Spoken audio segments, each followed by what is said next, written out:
എന്നു പേരുള്ള ഗ്രാമമുണ്ടായിരുന്നു. അവിടെയുള്ള ജനങ്ങൾ ഷൂവും ചെരുപ്പും ഒന്നും ധരിക്കാറില്ല. ആരെങ്കിലും ഷൂവോ ചെരുപ്പോ ധരിക്കാൻ ശ്രമിച്ചാൽ അത് ഉടനെ തന്നെ പൊട്ടിപ്പോകും. ഈ കാര്യം നഗരത്തിലുണ്ടായിരുന്ന രോഹിത്തിന് മനസ്സിലായി. അദ്ദേഹം ഒരു ന്യൂസ് റിപ്പോർട്ടറായി ജോലി ചെയ്യുകയായിരുന്നു. ആ ന്യൂസിന് വേണ്ടി രോഹിത് ജൂതൻപൂരിലേക്ക് യാത്രയായി. എനിക്കിന്നൊരു കാര്യം അറിഞ്ഞേ പറ്റുള്ളൂ. ഇത് വെറുതെ ഒരു കള്ള ന്യൂസാണോ ഇല്ല ശരിക്കുള്ള ന്യൂസാണോ എന്ന്. ഇവിടെയുള്ള എല്ലാ കാര്യങ്ങളും എഴുതിയിട്ട് ന്യൂസ് റിപ്പോർട്ടിൽ നമ്മൾ കൊടുത്തേ പറ്റുള്ളൂ. അതിനു മുമ്പ് ഇവിടെയുള്ള ഗ്രാമത്തെ ജനങ്ങളോട് ഈ കാര്യങ്ങൾ സംസാരിക്കണം. രോഹിത് ആ ഗ്രാമത്തിനുള്ളിലേക്ക് കാലെടുത്തു വെച്ചതും അദ്ദേഹത്തിന്റെ ഷൂ പൊട്ടിപ്പോയി. ഷടാ, ഇതെങ്ങനെ പെട്ടെന്ന് പൊട്ടിയത്? അപ്പോഴാണ് നിശാന്ത് എന്നു പേരുള്ള ഒരു മനുഷ്യൻ അതേ വഴിയിലൂടെ വെറും കാലുമായി നടന്നു വന്നത്. അവൻ തന്റെ വീട്ടിലേക്ക് പോകുകയായിരുന്നു. പിന്നെ അദ്ദേഹം രോഹിത്തിനോട് എന്തു പറഞ്ഞു? ഈ ഗ്രാമത്തിലെ ചെരുപ്പ് ഷൂ ആർക്കും ഇടാൻ പറ്റില്ല ചേട്ടാ. ഇത് ഈ ഗ്രാമത്തിന്റെ ശാപമാണ്. ഈ ഗ്രാമത്തിലേക്ക് ആരൊക്കെ വരുന്നുണ്ടോ അവർ ഈ ഗ്രാമത്തിലെ ചെരുപ്പില്ലാതെയാണ് ചുറ്റിക്കൊണ്ടിരിക്കേണ്ടത്. അങ്ങനെ വെച്ചാൽ ഇത് കള്ളമല്ല, സത്യമാണോ? അപ്പോൾ ഈ ഗ്രാമത്തിലുള്ളവർ വല്ലാതെ കഷ്ടം അനുഭവിക്കുന്നുണ്ടല്ലോ. അതെ, ഈ ഗ്രാമത്തിൽ എല്ലാരും മൂന്നാമത്തെ ദിവസം അവരുടെ കാലിൽ എന്തെങ്കിലും ഒരു പ്രശ്നം വന്നേ പറ്റുള്ളൂ. ഞാൻ തന്നെ എന്റെ അമ്മേന്റെ കാലിന് വേണ്ടി മരുന്ന് എടുത്തുകൊണ്ടിരിക്കാൻ പോയതാണ്. നിശാന്ത് ആ റിപ്പോർട്ടറെ തന്റെ വീട്ടിലേക്ക് കൂട്ടിക്കൊണ്ടുപോയി. എന്നിട്ട് തന്റെ അമ്മയെ അദ്ദേഹത്തിന് പരിചയപ്പെടുത്തി. രോഹിത് നിശാന്തിന്റെ അമ്മയോട് ആ ഗ്രാമത്തിലെ ശാപത്തെ പറ്റി അന്വേഷിക്കാൻ തുടങ്ങി. അമ്മേ, നിങ്ങൾക്ക് സുഖമുണ്ടല്ലോ? ഇപ്പൊ പറ മോനെ, ഗ്രാമത്തിലെ ജനങ്ങൾ എല്ലാവരും ഒരു പ്രാവശ്യമെങ്കിലും ഈ വേദന അനുഭവിച്ചേ തീരൂ. ഇത്രയും വലിയ വേദനയിൽ ഞങ്ങളുടെ കാല് വല്ലാതെ വേദനിക്കുന്നു. അമ്മേ, നിങ്ങൾക്ക് ഈ ഗ്രാമത്തിന്റെ ശാപത്തിനെ പറ്റി പറയാൻ പറ്റുമോ? മോനെ, ശരിക്കും എനിക്കത് എന്തെന്നാണെന്ന് അറിയില്ല. ഞാൻ ജനിക്കുന്ന സമയത്തെ ഇവിടെ ജനങ്ങൾ വെറും കാലുമായിട്ടാ നടക്കാറുള്ളത്. പക്ഷെ ഞാൻ കേട്ട ഒരു കഥയുണ്ട്. ഈ ഗ്രാമത്തിലെ മലയരികിൽ ഒരു ഗുഹയുണ്ട്. അതിനുള്ളിൽ ഒരു സന്യാസിയും ഉണ്ട്. തീർച്ചയായും ഈ ഗ്രാമത്തിന്റെ ശാപത്തെ പറ്റി അദ്ദേഹത്തിന് അറിയും. അമ്മേ, നിങ്ങളൊന്നും വിഷമിക്കണ്ട. ഈ ഗ്രാമത്തിൽ നിന്ന് മുഴുവനായിട്ട് ശാപം കൊണ്ടുവരാനുള്ള ശ്രമം ഞാൻ എടുത്തോളാം. നിനക്ക് വളരെ വളരെ നന്ദി മോനെ. രോഹിത് ആ ഗ്രാമത്തിലെ ഏറ്റവും ഉയരമുള്ള മലയിൽ നോക്കി നടന്നു.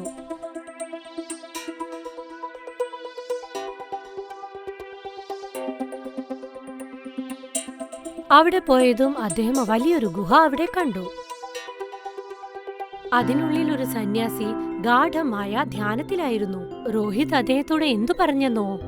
സാധു സ്വാമി, എന്റെ പേര് രോഹിത് ആണ്. ഞാൻ നഗരത്തിൽ നിന്ന് ഇങ്ങോട്ട് വന്നത് എന്തെന്ന് വെച്ചാൽ ഞാൻ ഈ ഗ്രാമത്തിലുള്ള ചെരുപ്പ് ശാപം എന്താണെന്ന് അറിയാൻ വേണ്ടി വന്നതാണ്. പക്ഷെ ഞാൻ ഈ ഗ്രാമത്തില് ഈടുള്ള മുക്തി കിട്ടണമെന്നാണ് വിചാരിക്കുന്നത്. സന്യാസി തന്റെ കണ്ണുകൾ തുറന്നു.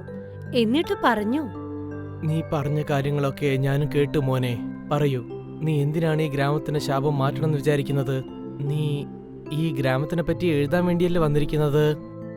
അതെ സ്വാമി, ഞാൻ അതിനു വേണ്ടിയാണ് വന്നിരിക്കുന്നത്. പക്ഷേ ഞാൻ നിശാന്തും പിന്നെ അവന്റെ അമ്മനെ കണ്ടപ്പോൾ ഈ ശാപം കൊണ്ട് മക്കളൊക്കെ എത്ര അവസ്ഥപ്പെടുന്ന എനിക്ക് നന്നായിട്ട് മനസ്സിലായി. അതുകൊണ്ടാണ് ഈ ശാപത്തിനെ പറ്റി അറിയാൻ വേണ്ടി ഞാൻ വന്നിരിക്കുന്നത്. ഞാൻ ഈ ശാപം പൊട്ടിക്കണമെന്ന് വിചാരിക്കുന്നു. ശരി, ഇതാണെന്ന് കാര്യം വെച്ചാൽ ഇതിനു മുമ്പുള്ള കഥ ഇതിനെപ്പറ്റി ഞാൻ തന്നെ പറഞ്ഞു തരാം. അത് ഈ ഗ്രാമത്തിലുള്ളവർക്ക് ആർക്കും അറിയില്ല. പക്ഷേ നീ പുറത്തുനിന്ന് വന്നിരിക്കുകയാണ്, അതുകൊണ്ട് ഈ കഥ നിനക്ക് ധാരാളമായിട്ട് അറിയാം. പല വർഷം മുമ്പാണ് സംഭവിച്ചത്. അപ്പോൾ എനിക്ക് മുമ്പുള്ള മുന്നോർ പ്രേംദാസ് സ്വാമി ഗ്രാമമായിട്ട് അവര് പയനം ചെയ്തുകൊണ്ടിരിക്കുകയായിരുന്നു. ഇതേപോലെ തന്നെ അവരൊരു ഭയങ്കര മഴയിൽ ഈ ഗ്രാമത്തിന്റെ ഉള്ളിൽ അവർ വന്നത്. അവര് ഗ്രാമത്തെ ജനങ്ങൾ വീട്ടിലേക്ക് പോയിട്ട്, നോക്കൂ, ഇന്ന് ദയവായിട്ട് ഇന്ന് നിങ്ങളുടെ വീട്ടിലേക്ക് എന്നെ താമസിപ്പിക്കാൻ വേണ്ടി കുറച്ച് എനിക്ക് സ്ഥലം തരൂ. ഞാൻ എൻ്റെ കൂടെ ഒരു സാധനം ഞാൻ കൊണ്ടുവന്നിട്ടില്ല. അതുകൊണ്ട് ഞാൻ നിങ്ങളുടെ വീട്ടിൽ കുറെ സ്ഥലം എടുക്കാൻ പോകുന്നുമില്ല. പറ്റില്ല, ഞാൻ എൻ്റെ വീട്ടിൽ നിങ്ങൾക്ക് സ്ഥലം തരില്ല. വേറെ എവിടെയെങ്കിലും പോയിക്കോൾ. ശരി, ഒരു കുഴപ്പമില്ല, ഞാൻ വേറെ എവിടെയെങ്കിലും പോയിക്കോളാം. പ്രേംദാസ് എല്ലാ വീട്ടിനും കഥവും തട്ടി നോക്കി. പക്ഷേ അന്ന് പുയൽ രാത്രി വന്നപ്പോൾ ആരും അദ്ദേഹത്തിന് മുറി തന്നിട്ടേയില്ല. അപ്പോഴാണ് പ്രേംദാസ് സ്വാമി ഈ ഗുഹയിലേക്ക് വന്നത്. പിന്നെ ആദ്യത്തെ മനുഷ്യനായിട്ട് ഈ ഗുഹയുടെ ഉള്ളിൽ വന്നത് അദ്ദേഹമാണ്. അതിനുശേഷം ആ ചുഴലിക്കാറ്റ് കുറഞ്ഞതിന് ശേഷം അപ്പോൾ പ്രേംദാസ് സ്വാമി വീണ്ടും ഗ്രാമത്തെ ജനങ്ങളെടുത്ത് പോയിരുന്നു. അത് എനിക്ക് കഴിക്കാൻ വല്ലത് കിട്ടുമോ? വളരെ നല്ലതായിട്ടുണ്ടാവും. ഇല്ല, ഞങ്ങളിപ്പോ നിങ്ങൾക്ക് ഭക്ഷണം തന്നാൽ പിന്നെ എല്ലാ ദിവസവും നിങ്ങൾ ഇവിടെ വന്ന് ഭക്ഷണം ചോദിക്കും. അത് ശീലമാക്കും. ഇവിടെ നോക്ക്, ഞാനൊരു പയനിയാണ്. ഞാൻ ഒരു ഗ്രാമത്തിൽ നിന്ന് ഇന്നൊരു ഗ്രാമത്തിലേക്ക് പോകും.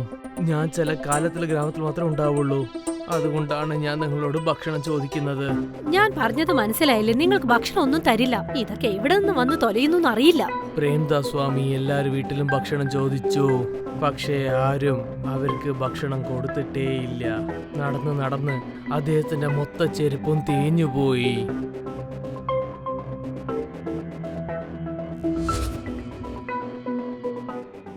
എന്നെ കൊണ്ട് വിശ്വസിക്കാനേ പറ്റുന്നില്ല. ഈ ലോകത്തില് ഇത്രയും കുറെ നല്ല മനുഷ്യങ്ങളും ഉണ്ട്, പക്ഷെ ഈ ഗ്രാമത്തിൽ ഞാൻ ഒരു മനിതാപത്തോടെ ഒറ്റൊരു നല്ല മനുഷ്യനെ ഞാൻ കണ്ടിട്ടേയില്ല. പ്രേംദാസ് സ്വാമി വല്ലാതെ ക്ഷീണത്തോടെ ഉണ്ടായിരുന്നു. കഴിക്കാനാണെങ്കിൽ ഭക്ഷണവും ഇല്ല, കാലിനിടാനുള്ള ചെരുപ്പും ഇല്ലായിരുന്നു. അദ്ദേഹത്തിന്റെ കാലിൽ വല്ലാതെ വേദനയും ഉണ്ട്. അപ്പോഴാണ് അദ്ദേഹം ഒരു മരം കണ്ടത്. ഇന്ന് ഞാൻ വല്ലാതെ ക്ഷീണത്തോടെ ഉണ്ട്. ഇന്ന് ഈ മരത്തിന്റെ താഴെ നമുക്ക് ഒഴിവെടുക്കാം. പ്രേംദാസ് സ്വാമി അവിടെ ഒഴിവെടുക്കാൻ വേണ്ടി അപ്പോഴാണ് ചില ഗ്രാമത്തെ ആൾക്കാർ അങ്ങോട്ട് വന്നിട്ട് അദ്ദേഹത്തിനടുത്ത് ചോദിച്ചത്, ഇത് കണ്ടില്ലേ, ആ സാധു ഇന്ന് ഇവിടെ തന്നെയാ നിൽക്കുന്നത്. ഇദ്ദേഹം ജനങ്ങളുടെ അടുത്ത് പോയിട്ട് ഭിക്ഷ എടുക്കുകയാണ്. പിന്നെ ഇയാളുടെ അടുത്ത് ഒരു ചെരുപ്പും പോലും ഇല്ല. വാ വാ, നമുക്ക് ഇയാളെ പോയി കുറച്ച് ശല്യം ചെയ്തേക്കാം. ഇയാൾക്ക് പോയി നമുക്ക് ചെരുപ്പ് കൊടുക്കാം. കാരണം ചെരുപ്പ് മാത്രമല്ല ഇയാളടുത്ത് ഇല്ലാത്തത്. അയാളുടെ വലത്തേക്കാലും മറ്റയാളുടെ ഇടത്തേക്കാലുള്ള ചെരുപ്പെടുത്ത് ഉറങ്ങിക്കൊണ്ടിരിക്കുന്ന പ്രേംദാസ് സ്വാമിന്റെ കാലിൽ ഇട്ട് കൊടുത്തു അവന്മാര്. പിന്നെ അദ്ദേഹത്തിനെ വിളിച്ചു, സ്വാമി, ഞങ്ങൾ നിങ്ങൾക്ക് വേണ്ടി ഒന്ന് വാങ്ങിയിട്ടുണ്ട്. ആ നിങ്ങൾ കണ്ണ് തുറന്നിട്ട് നിങ്ങൾ തന്നെ നോക്കിക്കോളൂ. പ്രേംദാസ് സ്വാമി കണ്ണ് തുറന്ന് നോക്കിയപ്പോഴാണ് കണ്ടത്, അയാളുടെ കണ്ണ് മുമ്പിൽ നിന്ന് വ്യത്യാസമായിട്ട് 2 ചെരുപ്പ് അവിടെ കണ്ടെത്തിയത്. ഇതാ പിടിച്ചോളൂ, നിങ്ങൾക്ക് വേണ്ടിയുള്ള ചെരുപ്പ്. ഇപ്പോഴാണ് നിങ്ങളുടെ കാല് കാണാൻ വളരെ ശരിയായിട്ടുണ്ട്. പിന്നെ ഞങ്ങളുടെ ഗ്രാമത്തെ ആൾക്കാരുടെ കല എന്താണെന്ന് ഇതിലും മനസ്സിലായത്. നിങ്ങൾ സഹായിക്കാതെ ഇരിക്കുന്നത് തന്നെ എന്നെ ഒരു വലിയ തെറ്റാണെന്ന് വിചാരിക്കുന്നത്. പക്ഷെ ഒരു സാധുവിനെ നിങ്ങൾ ഇങ്ങനെയൊക്കെ ശല്യം ചെയ്യുന്നുണ്ടോ? നിങ്ങൾക്ക് ഈ ദൈവത്തിന് മേലെ പേടി നിങ്ങൾക്ക് ഇല്ലേ? പോയിക്കോളൂ, നിങ്ങൾ ഗ്രാമത്തിലെ എല്ലാവർക്കും ഞാൻ ശാപം ഇടുകയാണ്.